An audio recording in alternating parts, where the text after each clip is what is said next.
ကဲဒီနေ့မှာဆိုရင်တော့ကျွန်တော်တို့ဒါမေလ22ရက်နေ့ရဲ့မနက်အစောပိုင်းမှာရှင်းမြန်ကစားမယ် Europa League Final ရဲ့ပွဲစဉ်ပွဲကောင်းဖြစ်တဲ့ကျွန်တော်တို့ Tottenham Hotspur နဲ့ကျွန်တော်တို့ဒါ Manchester United တို့ပွဲစဉ်လေးနဲ့ပတ်သက်ပြီးတော့ကျွန်တော်တို့ဒါပွဲကြိုသုံးသပ်ချက်အနေနဲ့တင်ဆက်ပေးသွားမှာဖြစ်ပါတယ်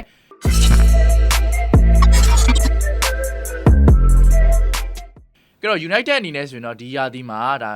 ါလုံးဝဒါမျှော်လင့်လို့ရမယ်ဖလားတစ်လုံးဆိုရင်လည်းမမအောင် Tottenham Hotspur အသင်းဘက်ကိုကြည့်မယ်ဆိုရင်လည်း Tottenham Hotspur အသင်းဘက်ကဒီရာသီမှာဒီ Europa League Final တစ်ခုပဲဒါပြကြရှိရ United ကလည်းအတူတူပဲ Premier League ပွဲစဉ်တွေမှာဆိုရင်လည်းဒါကစားလို့ပြီးသွားပြီ United အနေနဲ့ဆိုရင်လည်းဒီပွဲစဉ်ပြီးရင်ကျွန်တော်တို့ Aston Villa နဲ့ဒါပွဲတစ်ပွဲပဲကစားရတော့မှာ Tottenham Hotspur ကလည်းကျွန်တော်နောက်ဆုံးပွဲတစ်ပွဲပဲကစားရတော့မှာဆိုဒီနှစ်သင်းကကျွန်တော်တို့ဒါတကယ်ကိုရွှေပြင်းကြီးရွှေပြင်းလေးလို့ပြောလို့ရတယ်နှစ်သင်းစလုံးက Premier League မှာဘာဆောက်သုံးမှမကြတဲ့အသင်းတွေဒါပေမဲ့အခုဒီ Europa League ပွဲစဉ်မှာကြည့်မယ်ဆိုရင် United ကတော့ကျွန်တော်တို့ Europa League ပွဲစဉ်တစ်လျှောက်မှာလုံးဝရှုံးပွဲမရှိဆိုတဲ့စံချိန်နဲ့ကျွန်တော်တို့ဒါ Final ထိရောက်ရှိခဲ့ပြီအခု Tottenham Hotspur နဲ့ကစားမယ်ဒီ Europa League Final မကစားခင်ရှိမှာဆိုရင်ကျွန်တော်တို့ဒါ Premier League ပွဲစဉ်နှစ်ပွဲစီကစားရတယ်နှစ်သင်းစလုံးအဲ့တော့နှစ်သင်းစလုံးကတော့နှစ်ပွဲစလုံးမှာရှုံးထားတယ်ဒါပေမဲ့ Tottenham Hotspur United တဲ့ဆိုင်ပို့ပြီးတော့အခြေအနေဆိုးရလို့ပြောလို့ရတယ်ဘာဖြစ်လို့လဲဆိုတော့ Tottenham Hotspur မှာက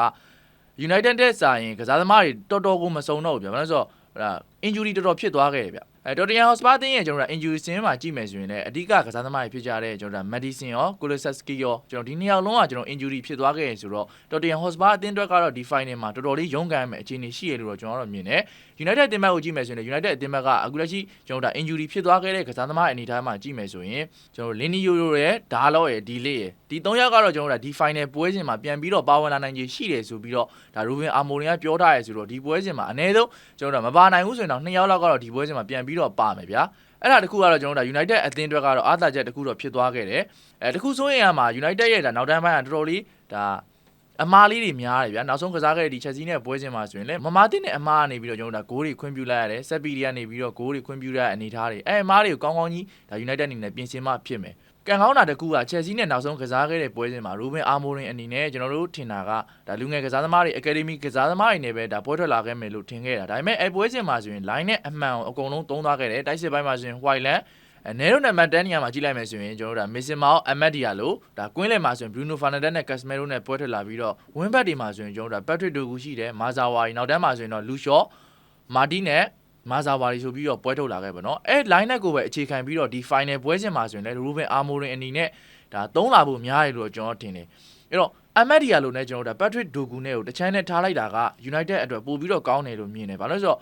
ဒီနှစ်ယောက်ကတိုးအားလို့အားတွေကတော်တော်လေးမြန်နေဗျာAmad Dialloဆိုတာလည်းအခုလက်ရှိမှာလူကောင်သေးပေမဲ့တော်တော်လေးဒါယုံအားလည်းကောင်းတယ်လို့ Patrick Dorgu ကလည်